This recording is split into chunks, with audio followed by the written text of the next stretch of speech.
Yo, it's Mel from Rap Rankings. To hear the full episode this clip comes from and all the other episodes, stop by raprankings.com or search Rap Rankings on your favorite podcast platform. All right. Our guest is returning to the show for the fourth time.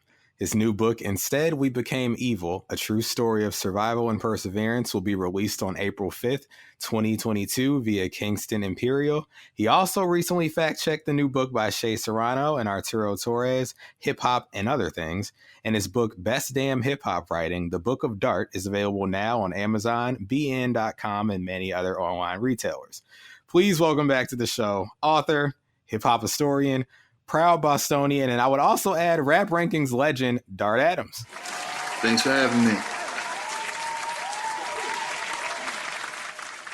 Welcome back, Dart. Hey, thanks for having me, man. I appreciate it. So, we've done the big three at this point, but throughout your appearances thus far, you have stressed, KRS really belongs in that conversation as well. So, absolutely.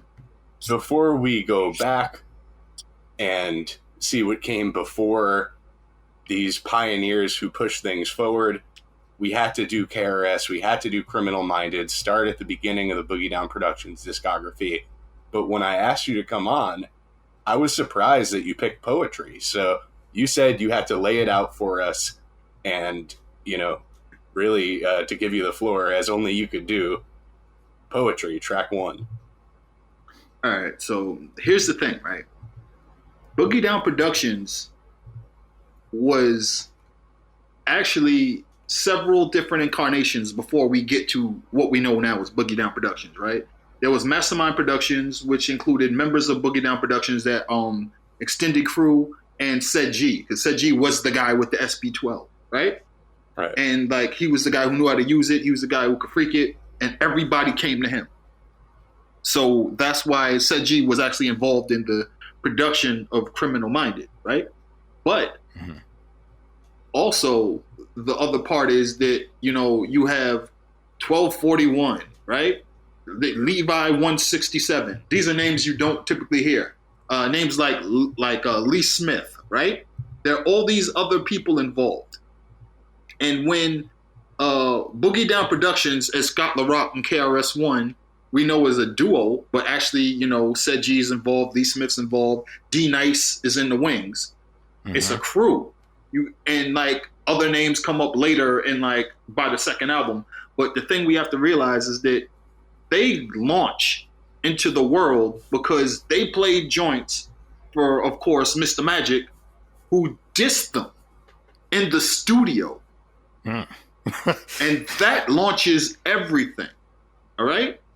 So when we talk about Criminal Minded, we have to keep in mind that Boogie Down Productions actually, they start off of a couple of singles that do really well.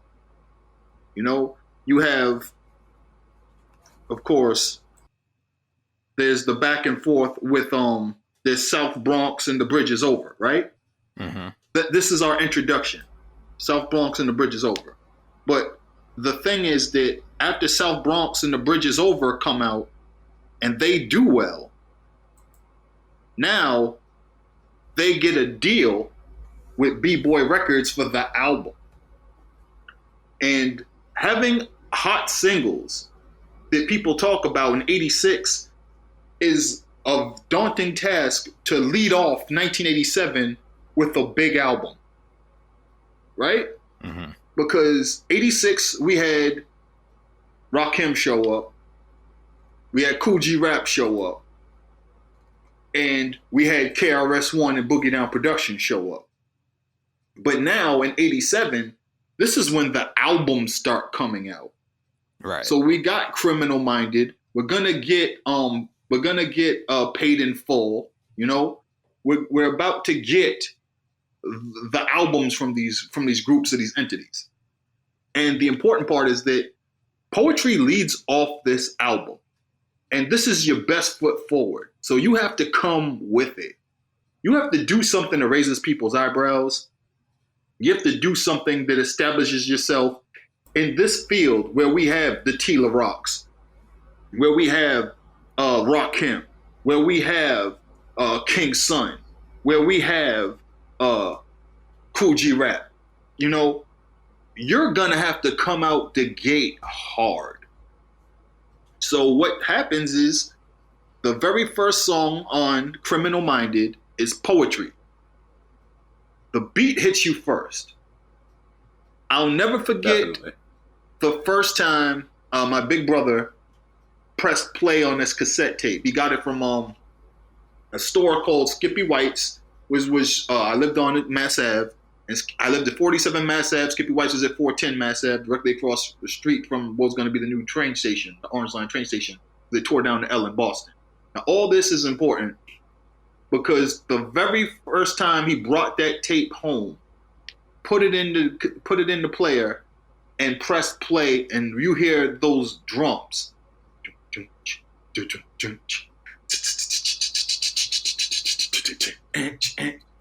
it's scratching, and it's James Brown. So This is the height of manipulating James Brown's drums and his voice. Get down. So your head's already nodding. And then KRS-One comes out rapping his ass off. Now, this was important because it's a different feeling from, I know what I'm going to do when I'm going to come at somebody. I'm going to diss somebody. I have all this venom in me. I'm trying to fight for my life in this rap space. I'm trying to get my name out there, get on the radio, and get people behind me who don't even care that I exist, who didn't care I existed 2 months ago, right? So that's something completely different. Now, you bought the tape. It's a completely different playing field now. The expectations are different now. Mm-hmm. When you had South Bronx and The Bridge Is Over, they were going at the Juice Crew. There's no need to go with the Juice Crew anymore. Now I just got to rap. Right. And I have to entertain and engage the listener. So there's the person who bought the tape, and there's the listener who hasn't purchased the tape yet. And in those days, this is 87, so a lot of times you have boxes. We're not fully into the Walkman era yet. All right? Mm-hmm. 87, everybody still doesn't have a Walkman. So pretty much you're getting this off, someone's playing this live out to people, not with headphones, and intending for other people to hear it. Right. So this shit has to bump. It has to attract people. It has to turn heads. It has to make you go, yo. This was made to be played in car speakers, on stereos, on sound systems. And it checks off all those boxes. And it has to hit. And not only does it hit, but again, KRS-One delivers lyrically. And at that time, we knew KRS-One could rap, but we didn't know he could rap, right? Mm-hmm. Like, he didn't have to be super dexterous and lyrically fit and lyrical miracle spiritual, you know? Because when you listen to South Bronx and The Bridge Is Over, he's not doing either of those. He's saying some clever shit, right? But he is not like really putting it down stylistically and being technical with the rhymes yet. And that's where poetry fills that space. And it kicks off the album, because it kicks off the album and it's pretty much telling everybody, this is what you could get from me. And it kind of leads off the album because you're like, all right, if he can do this, then what else can he do? Okay. Because on the album, you know, you're going to get like everything from the lyrical joint. You're going to get the later what they call gangsta hardcore shit. You're going to get story raps. You're going to get some comedy, you know? So they cover, they cover all the angles on this album, you know? And this leads it off because after poetry, you get South Bronx. Right. You get the familiar joint. Yeah. Mm-hmm. And then after that, you get a story joint, you know? And then you get another joint that's like, oh, there was a B-side that people were familiar with. And it's like, the album is 10 or 11 tracks, so you don't have the opportunity or you don't have the luxury of throwing out anything weak. Everything has to hit on side A and side B, and you have to start out the album with a banger. And that is the role that poetry fills. And poetry is a classic in of itself, largely because it leads off this album. And it's the first impression that people got. And then it becomes a single on its own. Okay, so it became a single after the fact. Yeah. So okay. So you got South Bronx, you get The Bridge Is Over, you know, and like the P is Free is on the B side of South Bronx. The P is free, but the crack costs money. Oh yeah. But you get The Bridge Is Over, right? And on the Bridge Is Over B side is A Word From Our Sponsor. Right? But the next joint is Poetry Elementary. Okay, that makes sense. That's a 1-2 punch. Yeah. Okay. So when the album is let off with poetry, and then you're like, oh, I need this single, and then you get Elementary on the B side, you're like, I need this album now. Now, what's crazy about the album, I'm sure like not a lot of people are gonna bring this up because they weren't outside when this shit came out. If you look at the cover of Criminal Minded, which was released on B-Boy / Rock Candy Records, Criminal Minded, there's a issue with the cover, bro. For one thing, Boogie Down Productions is supposed to be in big letters at the top. And at the bottom, it's small print. It's small print. It's supposed to say Criminal Minded. So the album looks like his name, Boogie Down Productions, and the group's called Criminal Minded. Oh, right.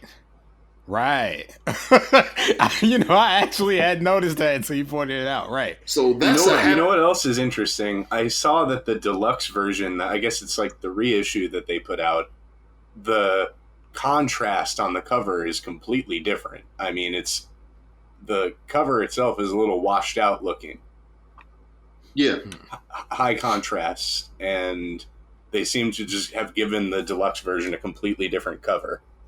Yeah, it's interesting because depending on the print of the album that you see, the cover looks different. And you start asking a question like, who took the picture and what happened to the print? Or what happened to the version that they put on the covers and what have you? But it just goes to show you that like the circumstances under which Criminal Minded was released were interesting to say the least. Because the album, it did well, but they didn't have wide distribution. But also, it did well enough where KRS-One and Scott LaRock were like, where are our royalties? Yeah. Where's our money? Because people are buying this album, and we're not getting the money. But on the other side, the flip side, we have to remember that so at the time, back in 1987, Billboard and Cashbox and other magazines, publications that cover like rap black music sales, the chart only went up to 75, right? Mm-hmm. So if later on it went up to 100. But if your album doesn't crack that 75, there's pretty much no record of it being released for 35 years later.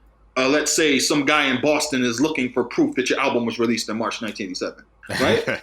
Right. But the way I know the album was released in March 1987 is unfortunate because, as we know, Scott LaRock is killed in late August 1987.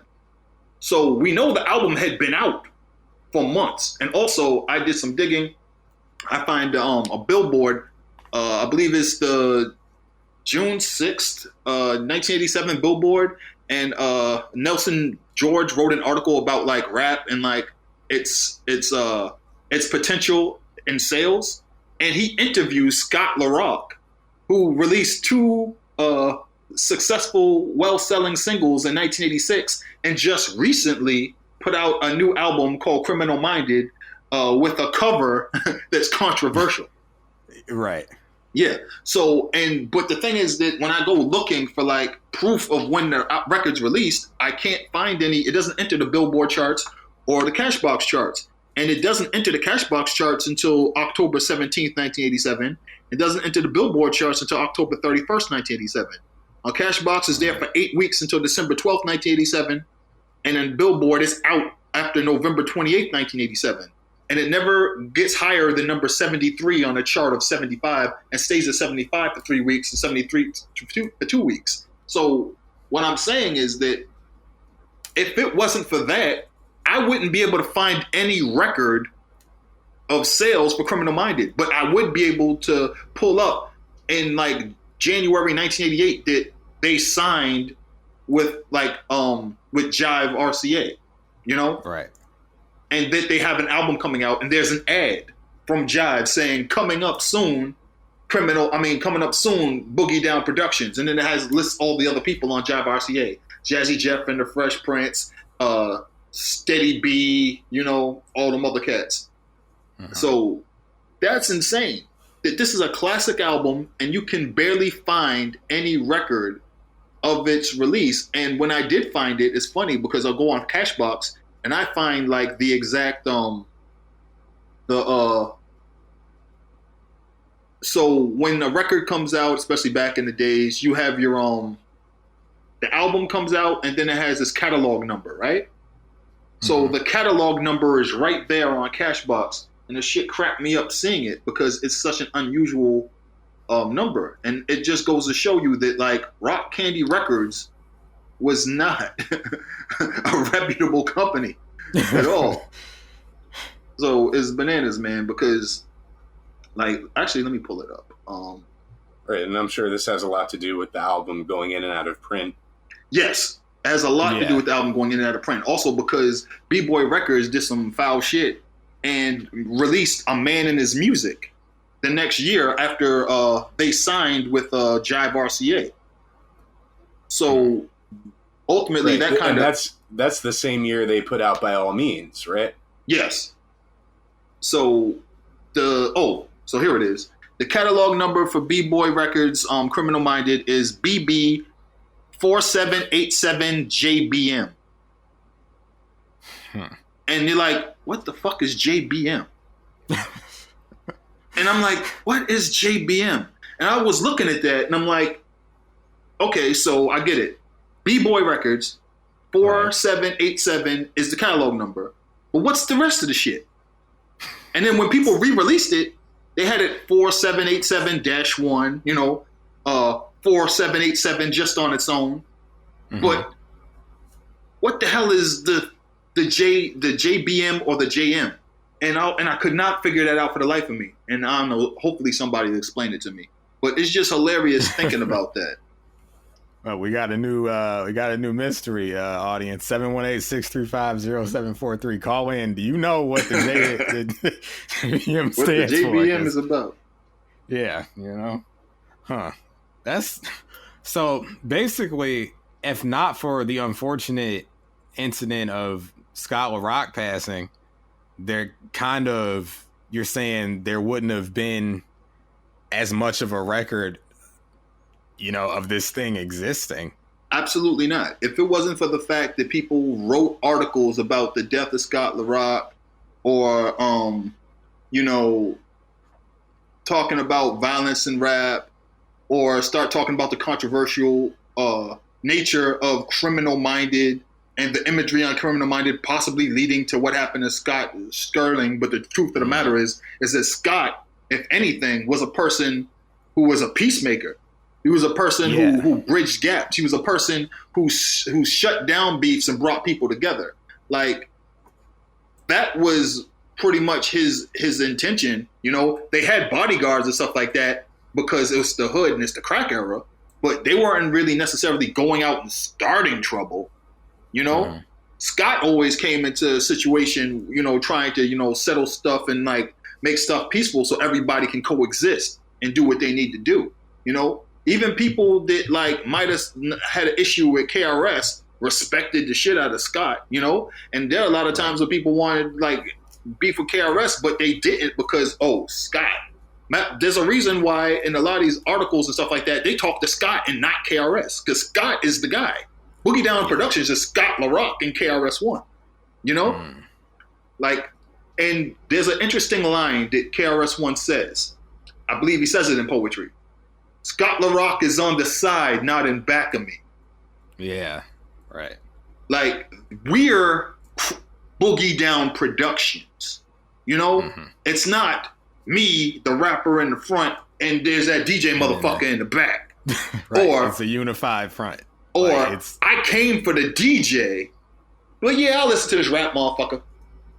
You know? and you know, like in that situation, it's kind of like I come for Jazzy Jeff. I listen to the Fresh Prince. You know? Right. But with them, it was like we come for both KRS-One and Scott LaRock. So like, and that's a big thing that's like hammered home, right? And of course, like a group or an artist of the caliber of KRS-One was not going to stay with Rock Candy Records and Filmworks, you know? They just weren't going to stay with a company that films porn and releases music at the same time. It makes sense. Right. I mean, y'all, for those of y'all that weren't aware, that's how Rock Candy got his distribution. It was Rock Candy Records and Filmworks. The film was pornography. That's what they did. That's what they made. So, yeah. Wow. Okay. Now, also to place this album, you know, because we've done Paid in Full, we've done Long Live the Cane. Yeah. We just did, God, what was the Cool G Rap? Yeah. Which is all after this album. Yeah. This is the oldest album we've ever done on this show now. This is one of the first rap albums to be released at the top of 1987.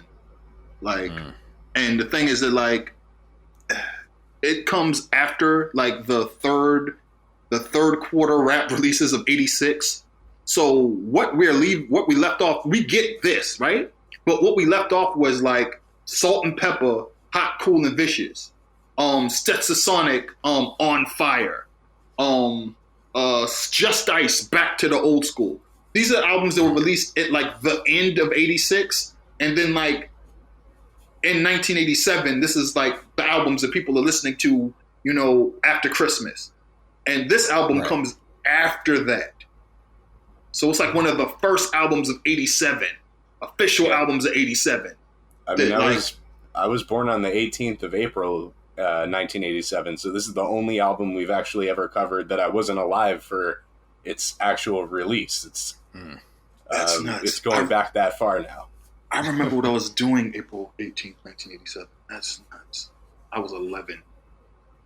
You remember what you were doing specifically? Yeah. Yes. What were you doing? I had just taken what they called the Latin test. I was in 6th grade at the James P. Timothy High School, junior high in Roxbury, and I was waiting for my results to find out if I was going to go to Boston Latin like my big sister and big brother. And I was listening to a whole lot of rap tapes that my brother bought from Skippy White's. And around that time, my big brother gotten a job, and I will never forget this. Right when spring hit, right in April, he decided to bless me because he said I couldn't be looking like a bum if I'm going to go to school with him next year.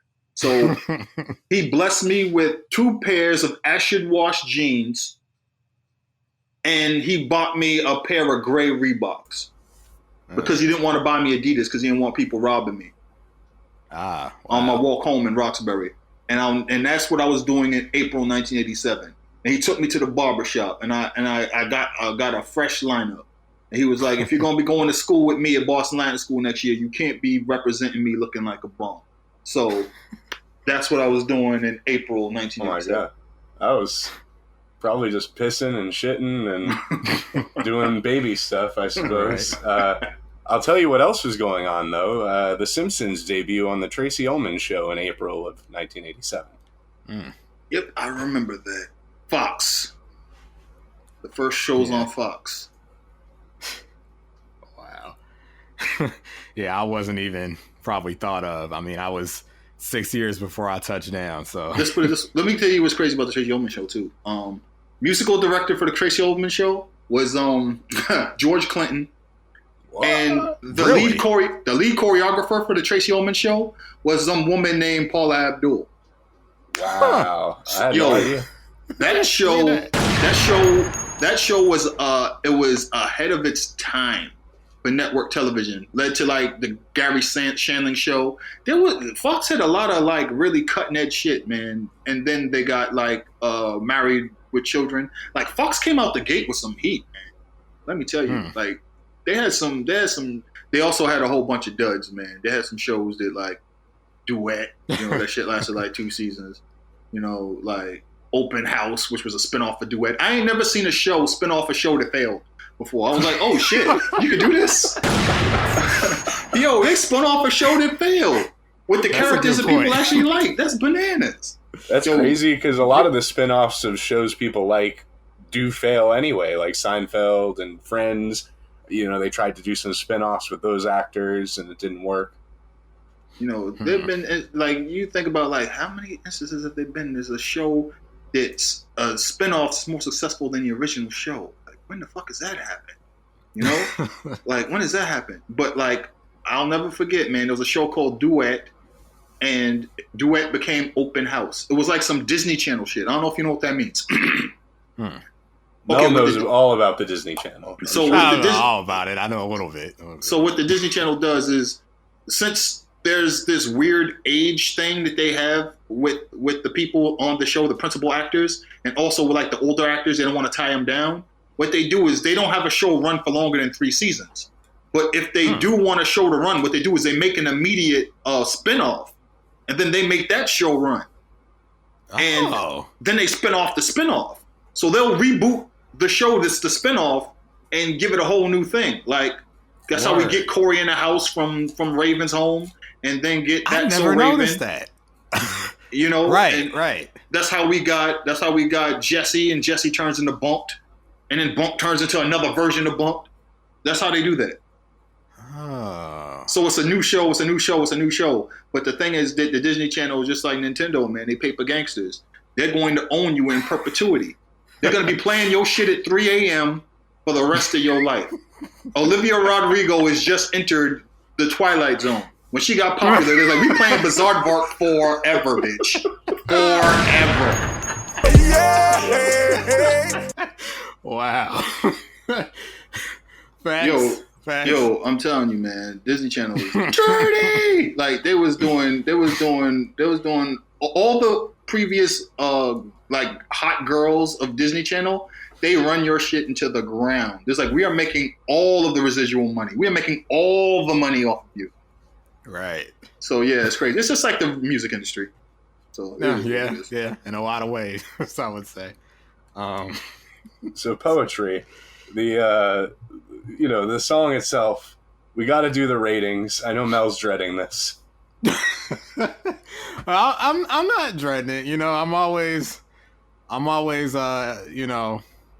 able to stand in my truth. But I went back and forth like all week on this because I was trying to pin down exactly what was making me think this. Am I going first?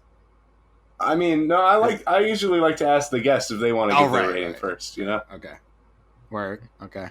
Okay. So Dart, out of 10 on the rap ranking scale, where would you put poetry? Well, for me, it's an obvious 10. Word. For me, it's an obvious 10 because this is a classic. It's a classic rap album more so than that. It's an essential like rap album, like, and it's one of the albums that's like, what albums do you need to listen to understand why rap is an art form? What album is influential and led other people to realize that this is what we can do. These are parameters. This is what's possible to be done with this art form, with this genre. Criminal Minded is one of those albums. Like KRS-One says, like on a song years later, you hurt, you bought Criminal Minded and bit the whole shit. Like, this album gave a lot of people, like, the blueprint, which is why another album is named Ghetto Music, the Blueprint of Hip Hop, to what you can do with this music. And also, again, with this album, homie's like, yo, I'm going to go here, there, and everywhere. I'm gonna give you the lyrics. I'm gonna give you the diss tracks. I'm gonna give you the humor, you know. But I'm gonna give you this album. I'm gonna give you social commentary, but I'm gonna entertain. You know, so it hits it hits everything, and it's led off by the classic poetry. Okay. Mel, would you like me to provide my rating? Hey, however you want to do it. You know. I mean, listen, Dart. Earlier on, I was talking about my background with this album, and for years, I had a copy of this album with no actual track list, track numbers on it, so everything was in alphabetical order. So this past week was my first actual experience without 9mm Go Bang as the intro. Wow. Yeah, that had been the intro for now probably about 16 years. Wow. Oh my God. What would that album be like if I heard 9mm Go Bang first? That's a different experience. I would say, like, the tone is totally different. It puts me in quite a mode. However, you know, I heard the album now this week probably about 5 times straight through, and I'm going flat 7 on this one. A strong, a nice solid flat 7 for me on poetry as an intro. Okay, so you like it. Dart's going with the 10.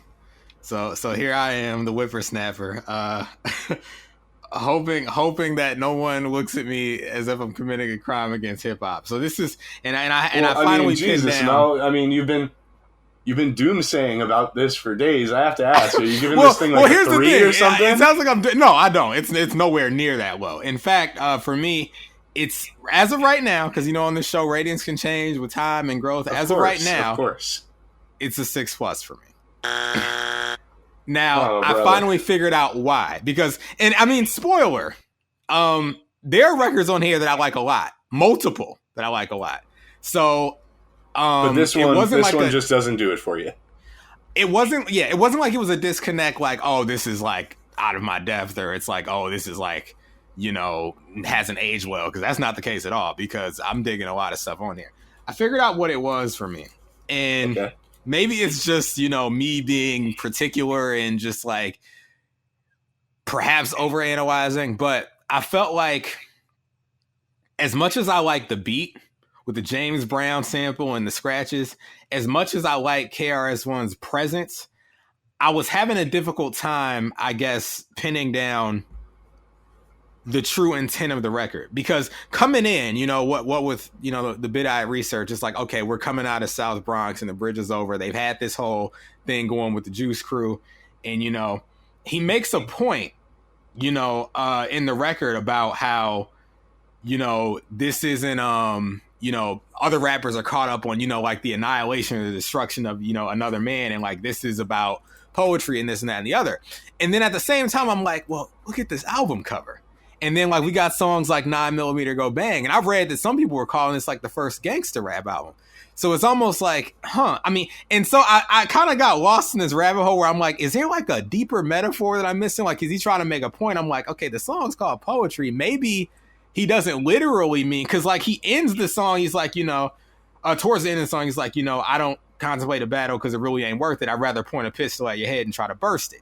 Mm-hmm. And I'm like, okay, but in the first verse, you know, you were talking about so like I was like, you know, and I feel like maybe there was like some deeper meaning that had like gone over my head that like I needed time to like pin down. But mainly my disconnect was it felt like an inconsistent message, because for the bits and pieces that I like, you know, for instance, you were talking about this was about him proving coming out of having those hot singles. It's like, all right, now can you capture an audience without, you know, the context of a beef or battle raps? Like, can you make songs now on this album?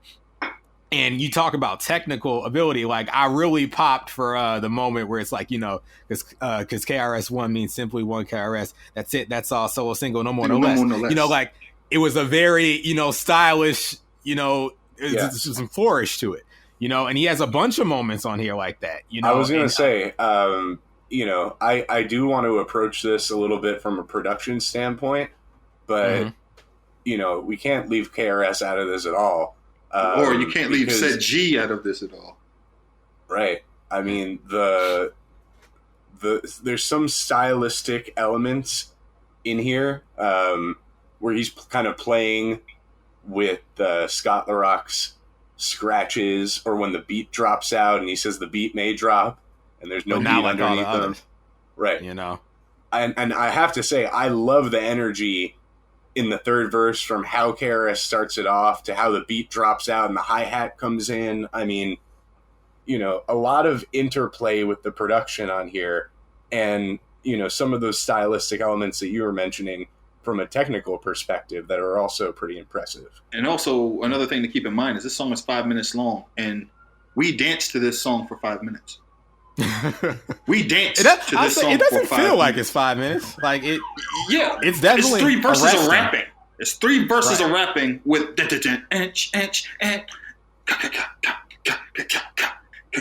Now we're dancing. Look up the BPMs for this goddamn record. We danced to this. Like, can you imagine going to a party and there's a bunch of records like this? Right. It's a sweaty party. Yes, indeed. Yes, indeed. I mean, I just looked it up. They said it says 95 beats per minute. This is 96. So it's somewhere in that range. Like, yeah, that's to keep up that pace for a whole party. Yes, that's kind of wild. But it's the like, production as something to like play with is dope. I think it's a good beat to lead the album off with, using the 2 different parts of the James Brown sample. Yeah. I love his signature, like, howling, yelping sort of sample you get in there. You get also down. The other element that people miss too is that KRS-One had a reputation for contradicting himself. And this is the first instance of KRS-One saying, hey, yo, it's about lyrics, it's about skills, it's about flipping it's about the way you flip it on the mic, it's about presentation and performance, what have you. But at the same time, I'll fuck you up. Right. At the same time, hey, I'm all about peace and love and understanding, but at the same time, violence. Right. The album is about we're businessmen, we're musicians, we're not violent. But the album is called Criminal Minded, and there's a whole bunch of violent imagery. So it's like, it's a contradiction, but so's growing up in the inner city. Right. And during the crack era. Right. You can try to be on the straight and narrow, but you can only be so straight and narrow in these streets. So that's kind of what it was. And, it's 1987, and then when we come back to 88, he has an album called Necessary, by any means necessary. And on the front cover, he has a gun with the Malcolm X pose. Malcolm X, right. Yeah. But the first single is My Philosophy. Yeah, and the album that's track 1 on that album is You're a Philosopher? Yes. Yeah. And there's a song called Stop the Violence. Deeply. And there's a song called Stop the Violence. Huh. Man, okay. But, to that point, though, Mel, you love Tupac, and we know all about Tupac and his He's a bundle of contradictions. He says so himself, Right. Nothing's wilder, and when we think about Tupac and his contradictions, and then think about the fact that his debut album and his posthumous album almost dropped exactly 5 years apart from each other. That's insane. Yeah. November 5th, November 12th. That's insane. He went through a whole metamorphosis and in those 5 years. With this sort of see, I didn't know he had like a reputation for sort of doing this. Oh, yeah. And that's kind of the insight I was hoping for, because I'm like, dude, I do know. There's a verse where KRS-One says, "Don't make me contradict myself again." Like, okay. Like that was everybody's. Matter of fact, the reason why he threw PM Dawn off the stage, we're coming up on the 30th anniversary of it happening, January 13th, 1992, is because Prince B pointed out KRS-One contradicts himself. He's going to talk about being a philosopher and a humanist and all this music, but he's making songs like 100 Guns, 200 Clips coming out of New York. Like, what is he a teacher of? And that's what got his ass whooped. Okay. Huh. Okay, this is all right. This is illuminating to me. This is filling in so much. It's like, okay.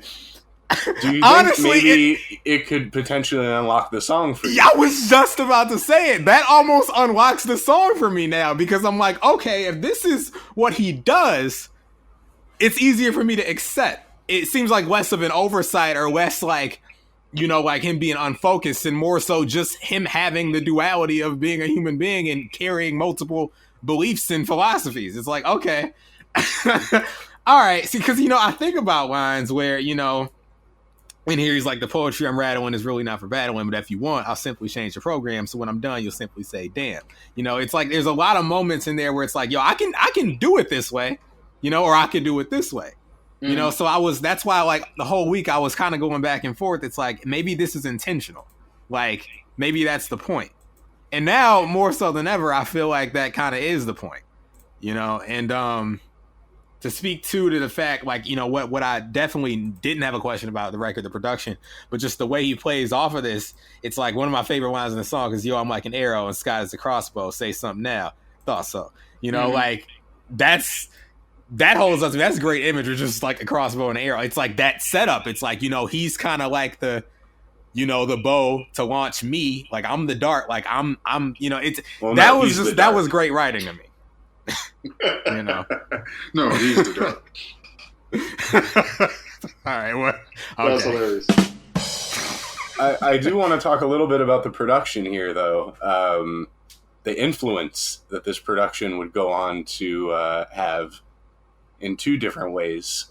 One of them, I've brought in some audio. Jesse was telling me to play some Doomsday. I brought in the instrumental from the Special Herbs, but Doom used the same drums for Doomsday from Operation Doomsday. So if you want to play a little bit of the Saffron instrumental, they could hear some of that. Okay.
Point out a parallel. If you've ever heard Doomsday, the album, it starts out with the skip, The Time We Face Doom, and opens with Doomsday, which opens with not going straight to the beat, but using the iconic scratches. Yes. From Poetry, and then plays and then drops the drums from Poetry. So that same feeling we got from when we first heard Poetry on Criminal Minded is the same feeling we get delayed when we hear Doomsday on Doomsday. Mind blown. And Word. Not just that, I've noticed that the same scratches that you hear on here with the get down, get get down. Many, many people have gone on to do those very same scratches. And for me, most notably, the intro on Godson by Nas, Get Down. Yeah. By, Salam Remy did that beat. So, the scratches are almost exactly the same. Right. I mean, to use that word the kids like, I mean, this seems to be a pretty iconic record. Yes. And, we like to discuss when we discuss, especially some of this older rap, what it would go on to influence and whatnot. So, right. This is an influential piece of production here, too, I would say. Yeah. And the crazy part is that this album is so influential. This shit didn't go gold. And all of its re-releases, it hasn't gone gold, but it's considered one of the all-time great and iconic rap albums of all time. But we're almost at the 35th anniversary of this album being released. 35 years. I don't know who, I'm pretty sure that a local label, has the rights to it. It's either it used to be Land Speed, but it's likely it's Get On Down or the label that owns it. But they've re-released this album, and I think they have the rights to it, and they have the rights to like the re-releases going forward because they have B-Boy's catalog. But it's very crazy that as iconic as this album is, it has been around for 35 years. It still hasn't cleared 500,000 units in that entire time. I remember in the summer of 2004, I think, that there was like a lot of press for the Tipping Point album by The Roots. And there was an article where they discussed, the Roots had never gone platinum on any of their albums. I think at the time, Things Fall Apart had not even gone gold yet. And they discussed that in the article. And I was like, how the hell is that possible? They're like, they're the Roots. Like, they're huge. It was 2004. Right. I mean, they were pretty established at that point. But, it's crazy that almost 35 years later, this album still hasn't reached that accolade after all of these, re-releases and whatnot. But Dart, I have to ask, was there maybe an issue with B-Boy Records, underreporting sales so they could skim the cream off the top, basically? Very likely, because again, we talked about one of the big issues being, them releasing the Scott LaRock, A Man and His Music. And I have no idea how many copies that sold, but I do know I've seen that album a lot of places. And again, Rock Candy / B-Boy Records did not have the distribution of, let's say, Sleeping Bag Records or Fresh Records. They didn't have the distribution of Cold Chillin' or Priority or like First Priority or any of the other like prominent rap labels, Profile, Tommy Boy, none of the Jive RCA, like none of the labels that got distribution. They didn't have that kind of like wide distribution. So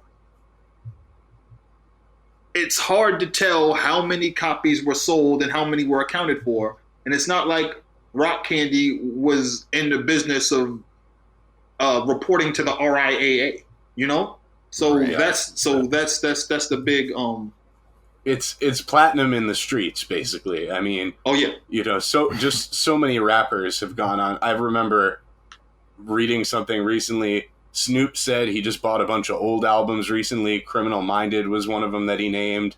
Of course, 50 Cent has cited this album as a major influence. I mean, the list goes on and on and on.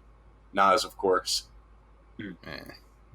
Everybody in Queens remembers this album. and think about that. Think about the fact that, like, the album with Bridges Over on it is so important and influential to 50 Cent and Nas. Just think that all those people from Queensbridge who heard this record was like, yo, we want to kill him, but we can't because this shit jams.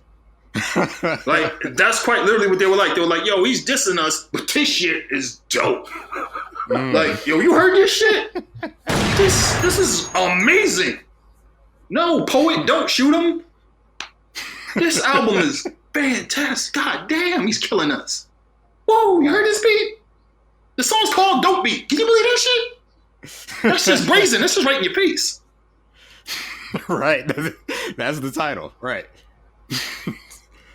Oh, man. Yeah, no. I mean, look, I have a lot of roots in Queens, but I can't front on that record. It's a good record. It's a great record.